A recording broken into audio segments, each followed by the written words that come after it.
Assalamu alaikum. Here is Manoj Bair for the subject of prose, and as you all know that we are discussing Francis Bacon's essays. So another essay we are going to discuss today is Of Studies. So let's start.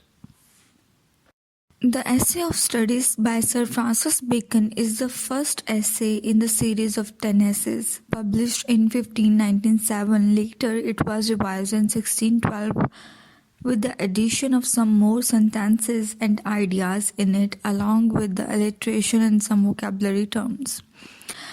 Of studies Francis Bacon का ये ऐसे उनके 10 essays में से सबसे पहले number पर है। सबसे पहले इसे 1597 में पब्लिश किया गया और उसके बाद 1612 में इसे दोबारा पब्लिश किया गया। इसमें थोड़े से new words, new vocabulary changings जो हैं वो की गई और कुछ नए सेंटेंसेस जो हैं वो इंडल्ज किए गए। This essay is regarded as Bacon's masterpiece, enriched with stylized Latin vocabulary, fresh and new ideas, logical and relevant themes, and wisdom of the world. For these reasons, the essay is still popular among the individuals of all ages. Of studies ये ऐसे bacon का एक masterpiece समझा जाता है, अपने style के लिहाज से भी, वोकेबलरी मतलब वर्ड्स के लिहाज से भी, आइडियाज़ के लिहाज से भी और थीम के लिहाज से भी। इसे विजडम ऑफ वर्ल्ड भी कहा जा सकता है। फॉर दिस रीज़न, इन सब वजूहात की बिना पर इस ऐसे को आज तक, जब ये पब्लिश हुआ तब से लेकर आज तक बहुत इम्पोर्टेंस जो है, बहुत वैल्यू जो है वो हासिल है। इनफरादी तौर पर हर फर्द के लिए ये बहुत कारआमद है अगर आप इसको समझें, जान लें कि असल में ऑफ स्टडीज़ में बेकन क्या मैसेज जो है वो देना चाह रहा है। Adopting a didactic approach, the essay informs the readers about the benefits and uses of studies in one's life. और चूँकि हम पहले भी ये डिस्कस कर चुके हैं क्लास में कि फ्रांसिस बेकन अपने एसेस में डायडेक्टिक अप्रोच रखता है, नसीहत अमेज़ लहजा जो है वो रखता है। तो इन एसेस में भी ऑफ स्टडीज़ में वो हमें स्टडीज़ के बेनिफिट्स बताता है, स्टडीज़ के यूजेस बताता है कि तालीम को, नॉलेज को इंसान को अपनी ज़िंदगी में किस तरह से इस्तेमाल करना चाहिए और किस इंसान के लिए कौन सी स्टडीज़ जो है वो ज़्यादा फ़ायदेमंद हो सकती है। Bacon argues that studies serve for delight, for ornament and for ability. तो ये आपने याद भी रखना है, आपका एमसीक्यूज भी आ सकता है। तो बेकन का कहना है कि स्टडीज़ जो है किसी की भी लाइफ में, किसी की भी ज़िंदगी में 3 तरह के काम जो है वो सर अंजाम देती है। सर्व फॉर डिलाइट, या तो आप बहुत खुशी से पढ़ते हैं, आप इंटरेस्ट में पढ़ते हैं, आपका पैशन है तो आप पढ़ते हैं। फॉर ऑर्नामेंट, ऑर्नामेंट क्या होता है? दिखावे के लिए, नुमाइश के लिए पढ़ते हैं। एंड फॉर एबिलिटी, आप में वाकई सलाहियत होती है, अपने सलाहियतों को इन्हांस करने के लिए, ग्लो करने के लिए पढ़ते हैं। For delight, Bacon means one's personal private education.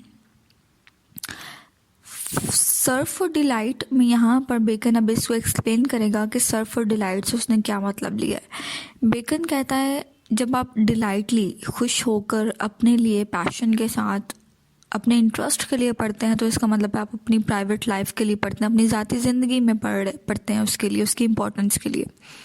क्योंकि अगर आपको अच्छा लग रहा है तो आप पढ़ते हैं, तो वो सर्व फॉर डिलाइट होगा, आपको खुशी होती है पढ़कर तो आप पढ़ते हैं।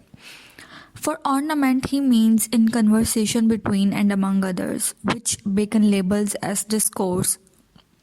और for ornament, ornament जब वो बात करता है तो कहता है कि ornament से उसने मुराद ये लिया है जब हम एक दूसरे से बात करते हैं, दूसरों में उठते बैठते हैं, अपना आप शो ऑफ करते हैं, तो हमें दूसरों से भी पता चलता है और अपने आप से भी, मतलब अपने आप को दिखाने के लिए कि हम वाकई पढ़े लिखे हैं, तो इसलिए भी स्टडीज़ जो है वो हम हासिल करते हैं।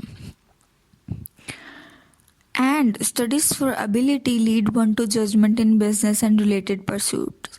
और स्टडी फॉर एबिलिटी का क्या मतलब है? जब आप में कोई सलाहियत है किसी चीज़ को अच्छा करने की और आप उस सब्जेक्ट में महारत हासिल कर लेते हैं, तो डैट मीन्स कि आप अपनी पर्सनल, प्राइवेट, बिजनेस वाली जो लाइफ है, प्रोफेशनल लाइफ है, उसमें बहुत अच्छे से रह सकते हैं, कामयाब हो सकते हैं।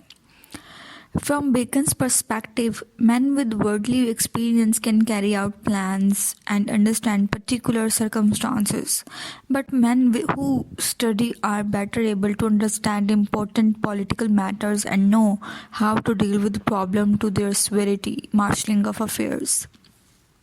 बेकन यहाँ पे कहता है कि जो लोग पढ़ाई नहीं करते हैं, बचपन से लेकर ही कभी पढ़ते नहीं हैं, पढ़े लिखे होते ही नहीं हैं, वो जब पढ़ाई नहीं करते हैं वो अपनी सारी ज़िंदगी जो है अपनी दुनियावी तजर्बात को लेकर ही गुजार देते हैं, उसी सोचों में, उन्हीं तजर्बों में गुजार देते हैं। वो भी अपना घर बाहर चला तो लेते हैं, लेकिन इसके बरक्स एक पढ़ा लिखा जो इंसान है उसकी सोच कुछ अलग अंदाज में होती है, पर्सपेक्टिव, वे ऑफ थिंकिंग उसका अलग होता है, उसका बिजनेस की सोच, प्रोफेशनल लाइफ की सोच, ज़िंदगी को देखने का नज़रिया, उसके जो एक्सपेरिमेंट्स हैं वो बिल्कुल अलग होते हैं। तो बेकन दोनों का कंपैरिजन करते हुए कहता है गुजार तो ज़िंदगी दोनों ही लेते हैं, दोनों अपना कारोबार भी चला लेते हैं, अपनी प्राइवेट पर्सनल लाइफ भी चला लेते हैं, लेकिन स्टडीज़ करने वाला जो है वो काफ़ी हद तक इन चीज़ों में बेहतर होता है कि अगर उसे कोई मसला पेश आ भी जाए तो वो इस काबिल होता है कि वो उसको बेहतर तरीके से हल कर सकता है। या दुनिया में जो भी चीज़ें हो रही हैं, जो हालात हो रहे हैं, जो भी सर्कमस्टांसेस हैं, वो उन्हें क्लियरली समझ सकता है, उन्हें सॉल्व कर सकता है, उनके साथ उन्हें हैंडल कर सकता है ज़्यादा बेहतर तरीके से। At the same time Bacon encourages studies. आगे चल कर के बेकन दोबारा स्टडीज़ पर जोर देता है, स्टडीज़ की इम्पोर्टेंस जब हमें बताता है कि स्टडी कितनी ज़रूरी है किसी भी इंसान की ज़िंदगी में। He wants that too much studying leads to laziness, लेकिन साथ ही साथ वो अपने रीडर्स को वार्न भी करता है कि बहुत ज़्यादा पढ़ाई करना आपको सुस्ती की जानिब ले जाता है। जैसे ऐसे बहुत सारे लोग होते हैं जो हर वक्त पढ़ते ही रहते हैं, उनका ध्यान पढ़ाई के अलावा और कहीं जाता ही नहीं है। तो बेकन यहाँ पर स्टडीज़ की इम्पोर्टेंस तो बताता है, इनकरेज भी कर रहा है रीडर को कि पढ़ना बहुत ज़रूरी है, पढ़ाई बहुत ज़रूरी है, लेकिन वो ये कहता है कि बहुत ज़्यादा और हर वक्त पढ़ते रहना आपको लेज़ी कर देगा, सुस्त बना देगा। If one uses one's knowledge too often in conversation with others, then one is showing off. आगे चल कर के बेकन कहता है कि अगर आपके पास कोई नॉलेज है, आप किसी चीज़ को दूसरों से ज़्यादा बेहतर तरीके से जानते हैं, समझते हैं, आपके पास बहुत नॉलेज है, और अगर आप उस नॉलेज को लोगों में बैठे, महफिल में बैठे, कन्वर्सेशन के दौरान बार बार अपनी ही नॉलेज को लेकर के बोले चले जाते हैं और अपने ही नॉलेज को दूसरों पर हावी करते चले जाते हैं, तो डैट मीन्स कि आप शो ऑफ कर रहे हैं अपना नॉलेज, अपना जो नॉलेज है आप उसे दिखावा बना रहे हैं लोगों के सामने, कि लोग समझें कि भाई आपके पास बहुत ज़्यादा नॉलेज है, तो आप उस नॉलेज को इस तरीके से इस्तेमाल करना शुरू कर देते हैं कि एक दिखावा जो है वो शो ऑफ करने का तरीका बन जाता है। And to be guided solely by one's studies, one becomes a scholar rather than a practical man. और फिर बेकन ये भी कहता है कि अगर आप अपने नॉलेज को कहीं पर भी इस्तेमाल ना करें, किसी के साथ शेयर भी ना करें, शो ऑफ भी ना करें, तो फिर इसका मतलब है कि आप जो है वो सिर्फ स्कॉलर ही बन सकते हैं, प्रैक्टिकल पर्सन नहीं बन सकते। तो बेकन ने यहाँ पर एक्चुअली वो बताना ये चाह रहा है कि पढ़ाई ज़रूरी भी है, बहुत ज़रूरी है, लेकिन इसका मतलब हरगिज़ ये नहीं है कि आप सिर्फ किताबी कीड़ा बन जाएं। वो ये कह रहा है कि नॉलेज को दूसरों से शेयर करना भी बहुत ज़रूरी है, लेकिन इस तरह से भी शेयर नहीं करना कि आप शो ऑफ करने लगे अपनी नॉलेज को।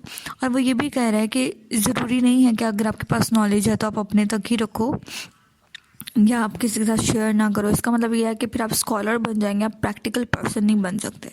प्रैक्टिकल पर्सन्स क्या होते हैं? जो अपनी लाइफ में प्रैक्टिकली अपने नॉलेज को लेकर के चलते हैं, इस्तेमाल करते हैं बेहतर तरीके से, जिससे उन्हें ज़्यादा से ज़्यादा फ़ायदा हो सकता है। Bacon arguments about the value of studies is that moderation is the key to using studies appropriately. Studies are wonderful only if influenced by experience, because a person's natural abilities are enhanced by studies. But studies without experience lead to confusion in dealing with the outside world. Exactly. Bacon यहाँ पर कह रहा है कि study तभी valuable हो सकती है जब उसको आप मॉडरेट लेकर चलो, मतवाजन तरीके से लेकर चलो, ना बहुत ज़्यादा ना बहुत कम, मुनासिब तरीके से आप उसको लेकर चलो, तभी वो फ़ायदेमंद हो सकती है। क्योंकि आपकी स्टडीज़ के साथ साथ आपका जो एक्सपीरियंस होगा लाइफ में वो भी बहुत ज़रूरी है। उससे क्या होगा, आपकी पर्सनल ग्रोथ होती है, आपकी जो पर्सनल नेचुरल एबिलिटीज़ हैं वो ग्रो करती हैं, ग्लो करती हैं, इन्हेंस करती हैं। लेकिन वो ये भी कह रहा है साथ में कि एक्सपीरियंस के बगैर स्टडीज़ जो है वो आपको कंफ्यूज कर देगी, नर्वस कर देगी, और दुनियावी जो भी बाहरी जो ज़िंदगी है उससे अगर आप अपने स्टडीज़ को, अपने नॉलेज को दुनियावी ज़िंदगी के साथ, वर्ल्डली एक्सपेरिमेंट्स के साथ, आउटसाइड वर्ल्ड के साथ अगर आप शेयर नहीं करेंगे, यूज़ नहीं करेंगे, तो फिर आपकी जो खाली स्टडी रह जाती है एक्सपेरिमेंट्स के बगैर, तजर्बात के बगैर, प्रैक्टिकल के बगैर, वो आपको कंफ्यूज कर सकती है।